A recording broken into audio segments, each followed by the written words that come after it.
নমস্কাৰ সকলোকে মোৰ মিনি ব্লগলৈ আপোনালোকক স্বাগতম জনাইছোঁ। মই বৰ্তমান এতিয়া পথাৰৰ পৰা আহি আছোঁ। পথাৰৰ কাম কৰিবলগীয়া আছিলে, ৰাতিপুৱাই আহিলোঁ। এতিয়া মই পথাৰৰ পৰা কাম বনবোৰ কৰি কিনি আকৌ মই কামলৈ যাব লাগিব। আপোনালোকক মই আমাৰ পথাৰৰ পৰিৱেশটো দেখাইছোঁ বাৰু। এইবোৰ ফেচবিন হয়, এইটো চিচু চাপৰি মই মাজেদি আহি আছোঁ। এইটো এখন চিচু চাপৰি হয়।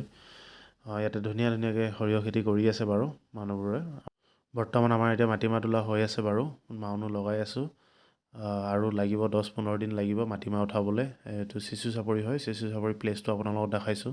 ধুনীয়াকৈ লাষ্ট ডিচেম্বৰ কোনোবাই খাব আহে ইয়াতে পথাৰলৈ, ধুনীয়াকৈ আহিব পাৰিব। আৰু এইটো চলা চাপৰি হৈ এনেকৈ যাব পাৰিব এইটো ৰাস্তা।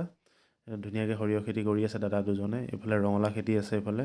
এইটো যিটো ৰাস্তা দেখিছে এইটো চলা চাপৰি যাব পাৰিব ব্ৰহ্মপুত্ৰ কিনাৰলৈ। ধনশিৰি নদীৰ ওচৰতে আছে এখন, ধনশিৰি নদীও আছে। আপোনালোকে ধুনীয়াকৈ আহিব পাৰিব লাষ্ট ডিচেম্বৰ। আপোনালোকক সৰিয়হ ফুলিলেই আৰু সৰিয়হ বেছিদিন নাই উঠাবলৈ বাৰু।